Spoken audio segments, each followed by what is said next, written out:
سورۃ الاحزاب۔ بسم اللہ الرحمن الرحیم۔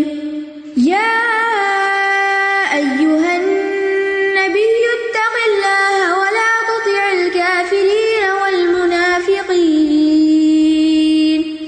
ان اللہ کان علیما حکیما واتبع ما یوحی الیک من ربک ان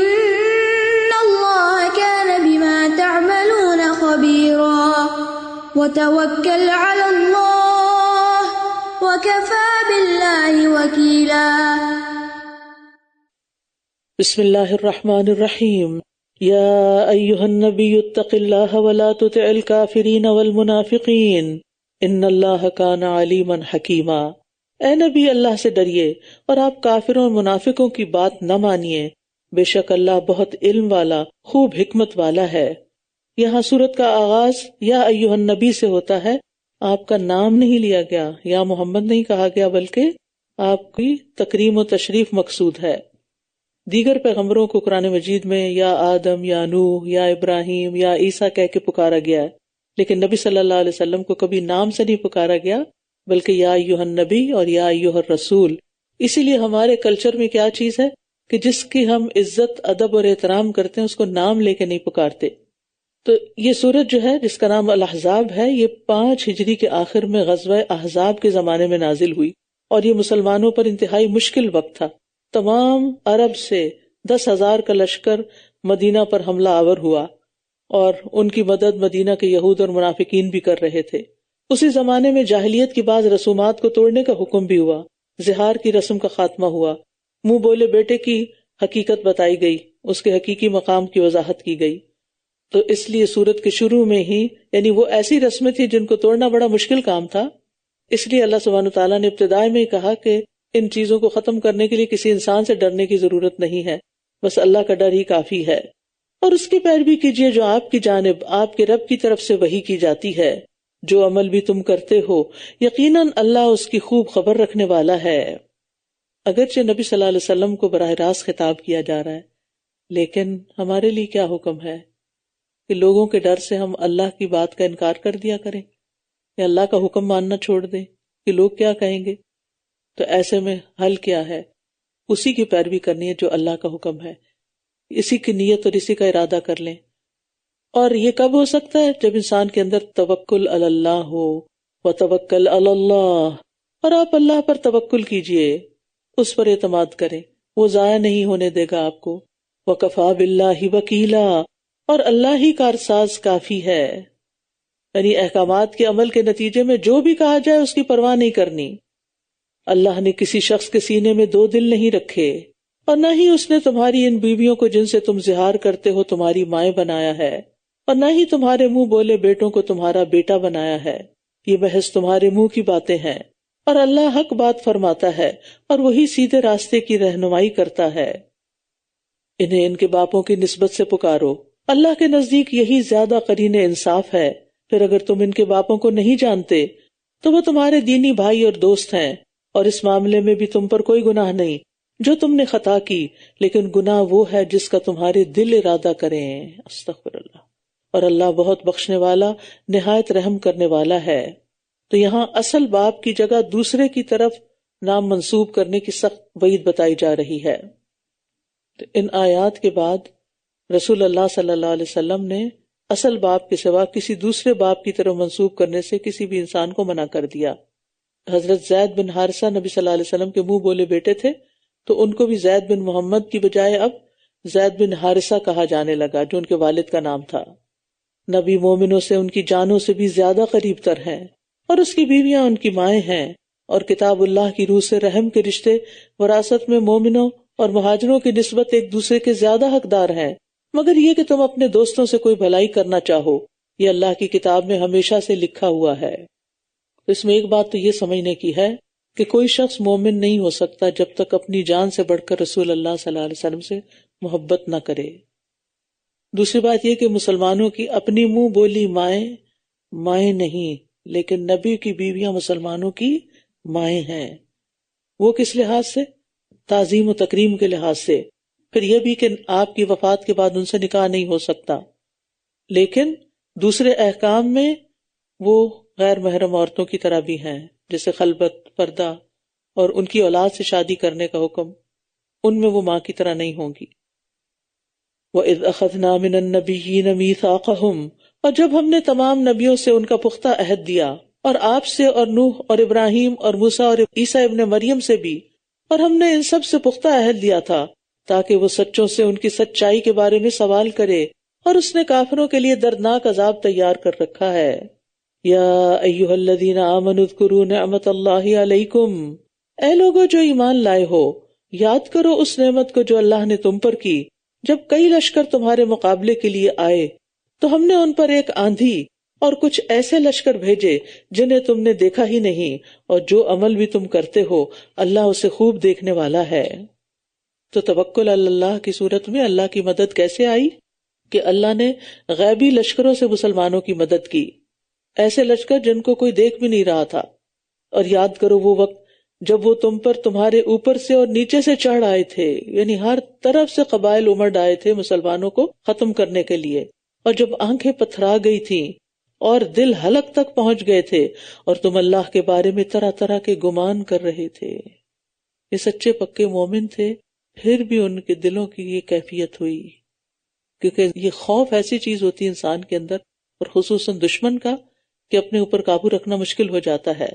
ہنالک ابتلی المؤمنون وزلزلوا زلزالا شدیدا، اس موقع پر سب مومن آزمائے گئے اور شدید ہلا مارے گئے۔ پیچھے سورۃ العنکبوت میں ہم نے کل پڑھا نا کہ کیا تم سمجھتے ہو کہ یوں ہی جنت میں چلے جاؤ گے، حالانکہ اللہ نے تم میں سے سچوں کو اور جھوٹوں کو جانا ہی نہیں کہ کون سچا اور کون نہیں۔ تو ہر انسان کے ایمان کا امتحان ہوتا ہے کہ یہ کس درجے کا مسلمان ہے، اور ایسے حالات میں اور سخت حالات میں ایمان پر کون قائم رہتا ہے۔ اور جب منافق لوگ اور وہ لوگ جن کے دلوں میں بیماری تھی کہنے لگے اللہ اور اس کے رسول نے جو وعدے ہم سے کیے وہ محض دھوکہ ہی تھے، یہ منافقت کی علامت ہوتی ہے۔ عام وقت میں دیندار بنے رہنا، دیندار نظر آنا، لیکن جب ذرا زندگی میں کوئی مشکل آئے تو اللہ تعالیٰ کو کوسنا شروع کر دینا اور کوئی ادب اور لحاظ نہ رکھنا۔ اللہ تعالیٰ ہمیں اس میں محفوظ رکھے۔ تو آزمائشیں آتی اس لیے نا تاکہ منافقین کا نفاق کھل جائے۔ نبی صلی اللہ علیہ وسلم نے صحابہ کرام کو اس موقع پر بہت سی بشارتیں بھی سنائیں اور ان کا morale بلند کیا۔ کسرا پر فتح کی بشارت، کیسر پر فتح کی بشارت، حبشہ اور اس کے ارد گرد کی بستیاں، ان کے بارے میں آپ نے فرمایا کہ حبشیوں کو اپنے حال پہ رہنے دو جب تک وہ تمہیں تمہارے حال پہ رہنے دے، اور ترکوں کو کچھ نہ کہو جب تک وہ تمہیں کچھ نہ کہیں۔ یعنی یہ مددگار قومیں تھی نا۔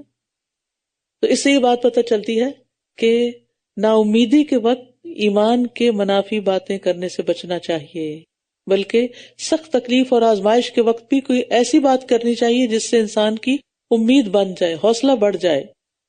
اور جب ان میں سے ایک گروہ نے کہا اے اہل یثرب، تمہارے لیے ٹھہرنے کی کوئی جگہ نہیں، بس واپس پلٹ چلو، اور ان میں سے ایک اور گروہ نبی سے اجازت مانگ رہا تھا، وہ کہہ رہے تھے بے شک ہمارے گھر تو غیر محفوظ ہیں، حالانکہ وہ غیر محفوظ نہ تھے، وہ تو محض فرار ہونا چاہتے تھے۔ اور اگر اس مدینہ کے اطراف سے ان پر کفار کے لشکر داخل کیے جاتے، پھر ان سے فتنہ پھیلانے کے لیے کہا جاتا تو وہ ضرور اسے برپا کرتے اور وہ کم ہی توقف کرتے۔ یعنی اگر کفار شہر میں داخل ہو کر منافقین کو دعوت دیتے کہ آؤ ہم مسلمانوں کو ختم کر دیں ان کے ساتھ جنگ کر کے، تو وہ ان کے ساتھ مل جاتے۔ اور یقیناً اس سے پہلے وہ اللہ سے عہد کر چکے تھے کہ وہ پیٹھ نہیں پھیریں گے، اور اللہ کے عہد کے بارے میں ضرور سوال کیا جائے گا۔ یعنی غزوہ احد میں پیچھے رہ جانے کے بعد نبی صلی اللہ علیہ وسلم سے آئندہ پیٹھ نہ پھیرنے کا وعدہ کیا تھا، لیکن انہوں نے پھر وعدہ خلافی کی۔ کہہ دیجئے خواہ تم موت سے بھاگو یا قتل سے، یہ بھاگنا تمہیں ہرگز نفع نہ دے گا، اور تب تم بہت تھوڑا فائدہ دیے جاؤ گے۔ یعنی دنیا میں رہنے کا کوئی بڑا فائدہ نہیں، تھوڑے دن بعد تو پھر بھی جانا ہی ہے۔ کہہ دیجئے اگر وہ تمہارے ساتھ برائی کا ارادہ کرے یا تمہارے ساتھ رحمت کا ارادہ کرے تو کون ہے جو تمہیں اللہ سے بچا سکتا ہے، اور وہ اپنے لیے اللہ کے سوا کوئی دوست اور مددگار نہ پائیں گے۔ قد یعلم اللہ المعوقین منکم، بے شک اللہ تم میں سے رکاوٹیں ڈالنے والوں کو بھی جانتا ہے، اور اپنے بھائیوں سے یہ کہنے والوں کو بھی کہ ہماری طرف آ جاؤ، اور یہ لوگ کم ہی لڑائی میں آتے ہیں۔ یعنی رکاوٹیں ڈالنے سے مراد وہ لوگ ہیں کہ جو خود بھی نہیں نکلتے اور دوسروں کو بھی روکتے ہیں کہ تم بھی مت جاؤ۔ اچھا سوال یہ پیدا ہوتا ہے کہ منافقین کبھی آ جاتے تھے اور کبھی نہیں آتے تھے، تو صرف نام لکھوانے آتے تھے کہ کوئی ہمارے بارے میں برا گمان نہ کرے، لیکن قربانی نہیں دینا چاہتے تھے. اشحۃ علیکم، تم پر بہت بخیل ہیں. پھر جب خوف کا موقع آتا ہے تو آپ انہیں دیکھتے ہیں کہ یہ آپ کی طرف ایسے دیکھ رہے ہیں کہ ان کی آنکھیں اس شخص کی طرح گھوم رہی ہوتی ہیں جس پر موت کی غشی طاری ہو. پھر جب خوف چلا جاتا ہے تو وہ آپ پر تیز زبانوں کے ساتھ بڑی بڑی باتیں بناتے ہیں، مال غنیمت پر بہت حریص ہیں. یہی وہ لوگ ہیں جو ایمان نہیں لائے، تو اللہ نے ان کے اعمال ضائع کر دیے اور یہ اللہ پر بہت آسان ہے. جس سے پتہ یہ چلتا ہے کہ اپنا حصہ لینے کے پیچھے پڑ جاتے تھے اور شور مچاتے تھے کہ ہم نے بھی جنگی خدمات انجام دی ہیں. اس سے پتہ چلتا ہے کہ منافق کے 2 عیب بڑے نمایاں ہوتے ہیں. امن کے زمانے میں بد زبانی، بدخلقی، اور لڑائی کے زمانے میں بزدلی، بہادری کا نہ ہونا.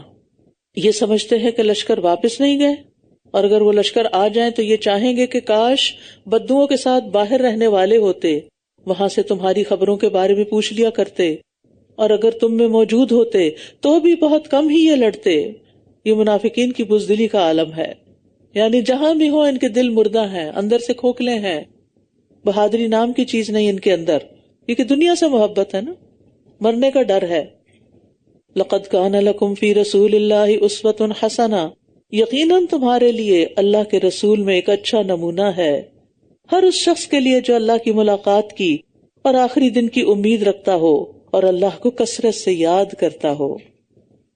لڑائی سے پیچھے رہنے والوں کو عتاب کیا جا رہا ہے، ڈانٹ پلائی جا رہی ہے کہ تمہارا فرض تھا کہ جس طرح اللہ کے رسول اس موقع پر جان لڑا رہے تھے اور تمام تکلیفوں کا مقابلہ کر رہے تھے تو تم بھی جان لڑاتے، تم بھی ویسا ہی کرتے، کیونکہ وہ تمہارے لیے ایک نمونہ ہے. کیونکہ رسول اللہ صلی اللہ علیہ وسلم جنگ میں بنفس نفیس شریک تھے اور قدم قدم پر ہر کام میں پیش تھے، خندق کھودنے میں، کدال چلانے میں، مٹی اٹھا کے ڈھونے میں، اور صحابہ کے ساتھ مل کے جنگی ترانے پڑھنے میں، بھوکے رہنے میں، بیدار رہنے میں، ہر جگہ ساتھ تھے.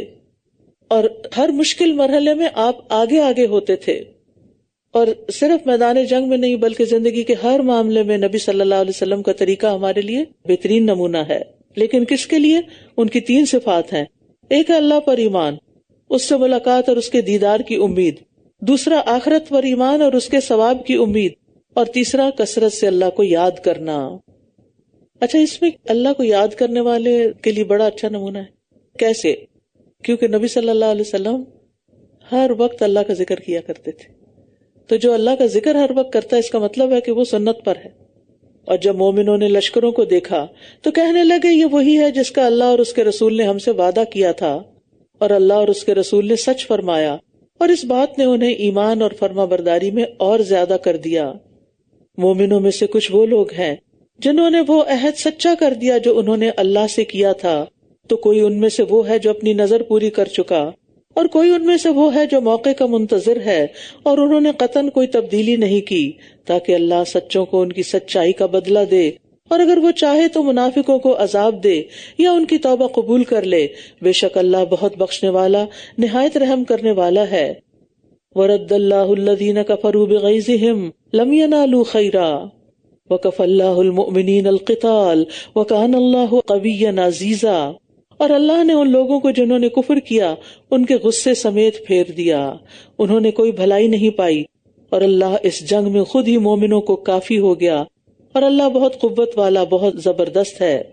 غزوہ احزاب میں کفار کو کوئی کامیابی حاصل نہ ہوئی، حالانکہ انہوں نے اپنی آخری کوشش کر لی تھی، سب کو جمع کر کے، پورے عرب سے قبائل اکٹھے کر کے 10,000 کا لشکر لا کے مسلمانوں کو ختم کرنے کی. لیکن کیا ہوا کہ مسلمانوں نے ان کے آنے سے پہلے مدینہ کو پروٹیکٹ کرنے کے لیے خندق کھود لی، تو جس کی وجہ سے وہ انٹر نہیں ہو سکے، اور کئی دن کا محاصرہ رہا. لیکن اللہ تعالیٰ نے الٹیمیٹلی آندھی بھیجی اور فرشتوں کے ذریعے کفار کو مار بھگایا. تو یہاں اللہ تعالیٰ کی قوت کا ثبوت ملتا ہے کہ اللہ تعالیٰ جب کسی کی مدد کرنا چاہے تو پھر کوئی بھی چیز کام نہیں آتی، لوگوں کی تعداد اور اسلحہ کچھ فائدہ نہیں دیتا. اور اہل کتاب میں سے جنہوں نے ان مشرکوں کی مدد کی تھی انہیں بھی ان کے قلعوں سے اتار لایا اور ان کے دلوں میں رعب ڈال دیا. ایک گروہ کو تم قتل کر رہے تھے اور ایک گروہ کو تم قید کر رہے تھے، اشارہ ہے بنو قریظہ کی طرف. جنہوں نے عہد توڑ ڈالا. نبی صلی اللہ علیہ وسلم نے صحابہ کو اس کی تحقیق کے لیے بھیجا تو آپ نے ان کی طرف لشکر کشی کی تو وہ قلعوں میں بند ہو کر لڑنے پر آمادہ ہو گئے. اور اس نے تمہیں ان کی زمین اور ان کے گھروں اور ان کے مالوں کا اور اس زمین کا بھی وارث بنا دیا جسے تم نے پامال نہیں کیا، اور اللہ ہر چیز پر خوب قدرت رکھنے والا ہے. تو بنو قریظہ کے جو مرد تھے ان کو قتل کر دیا گیا تھا، عورتوں بچوں کو غلام بنا لیا گیا تھا. تو بنو قریظہ کے جو کھیت اور مال وغیرہ تھے خمس نکال کر مسلمانوں میں تقسیم کر دیے گئے، ان کے ہتھیار، باغات، قلعے، مویشی، ہر چیز. تو اللہ تعالیٰ نے مسلمانوں کو بنو قریظہ کی زمین کا بھی وارث بنا دیا. اور مسلمانوں کی تمام تر فتوحات جو تھیں یہ مسلمانوں کی بہادری نہیں بلکہ اللہ کی مدد سے ہوئیں. یا ایھا النبی قل لازواجک ان کنتن تردن الحیاۃ الدنیا وزینتها فتعالین امتعکن واسرحکن سراحا جمیلا. اے نبی اپنی بیویوں سے کہہ دیجئے اگر تم دنیا کی زندگی اور اس کی زینت چاہتی ہو تو آؤ میں تمہیں کچھ سامان دے دوں اور میں اچھے طریقے سے تمہیں رخصت کر دوں. بات یہ ہے کہ نبی صلی اللہ علیہ وسلم ہمیشہ دنیا پر آخرت کو ترجیح دیتے تھے. آپ کو آفر بھی کیا گیا کہ یہ احد کا پہاڑ آپ کے لیے سونے کا بنا دیا جاتا ہے، لیکن آپ نے اس کو قبول نہیں کیا. اب ہوا یہ کہ مدینہ پر سال بسال اٹیک ہونے کی وجہ سے ان کی فائنینشیل سچویشن بہت ہی ٹائٹ تھی، اور نبی صلی اللہ علیہ وسلم خود بھی اور گھر والے بھی کئی دن خالی پیٹ گزار دیتے. حالات واقعی تنگ تھے. تو ازواج مطہرات نے نان نفقے کا مطالبہ کیا جو کہ عام حالات میں ناجائز نہیں. ایک عورت کو حق ہے کہ وہ شوہر سے اپنا نان نفقہ مانگے، لیکن اس بات کو اللہ تعالیٰ نے پسند نہیں کیا. جن کے رتبے بڑے ہوتے ہیں ان کے امتحان بھی بڑے ہوتے ہیں. تو اس پر کیا کہا گیا کہ ٹھیک ہے اگر تم دنیا کی زینت چاہتی ہو تو آؤ میں تمہیں کچھ سامان دے کے رخصت کر دوں اور کہیں اور جا کے تم اچھے حالات میں رہو. لیکن اس کے برعکس وَإِن كُنتُنَّ تُرِدْنَ اللَّهَ وَرَسُولَهُ وَالدَّارَ الْآخِرَةَ فَإِنَّ اللَّهَ أَعَدَّ لِلْمُحْسِنَاتِ مِنكُنَّ أَجْرًا عَظِيمًا. اور اگر تم اللہ کو اور اس کے رسول کو اور آخرت کے گھر کو چاہتی ہو تو بے شک اللہ نے تم میں سے نیکی کرنے والیوں کے لیے بہت بڑا اجر تیار کر رکھا ہے. یعنی ازواج کو اختیار دیا گیا کہ اگر وہ اللہ اور رسول کی رضا چاہتی ہیں تو پھر تنگ دستی پہ صبر کر لیں.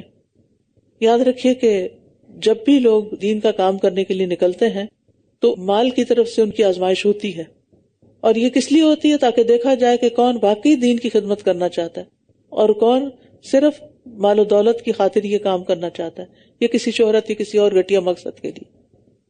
تو جب انسان اس میں کامیاب ہو جاتا ہے تو اللہ تعالیٰ اس کے لیے خیر کے دروازے بھی کھول دیتا ہے.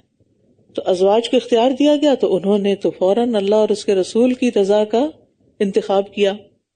اور پھر ان کو محسنات کہا گیا کہ جو نیکی کی راہ پر تھی. اگرچہ آپ کی ساری ازواج نیک ہی رہیں لیکن جنرلی اللہ تعالیٰ نے سب محسنات کے لیے اجر لکھ دیا.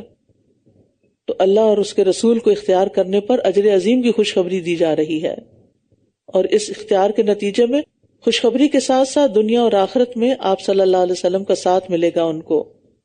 یا نساء النبی من یأت منکن بفاحشۃ مبینہ، اے نبی کی بیویو جو کہ تم میں سے کھلی بے حیائی کو آئے گی اس کے لیے عذاب بڑھا کر دگنا کر دیا جائے گا، اور یہ اللہ پر بہت آسان ہے. یعنی اگر نبی کے گھرانے میں سے کسی قسم کی کوئی فاحشہ مبینہ سے مراد فحش کلامی یا اعلانیہ گناہ ہے وہ دیکھے گئے تو پھر سزا بھی عام لوگوں کے مقابلے میں دگنی ہوگی. ازواج مطہرات کو ادب سکھانے کے لیے نصیحتیں کی جا رہی ہیں کیونکہ وہ امت کے لیے نمونہ تھی، اور جتنا بڑا کسی کا مقام ہوتا ہے اتنی ہی بڑی پھر اس کی سزا بھی ہوتی ہے. وآخر دعوانا ان الحمد للہ رب العالمین. سبحانک اللہم وبحمدک اشہد ان لا الہ الا انت استغفرک واتوب الیک. السلام علیکم ورحمۃ اللہ وبرکاتہ.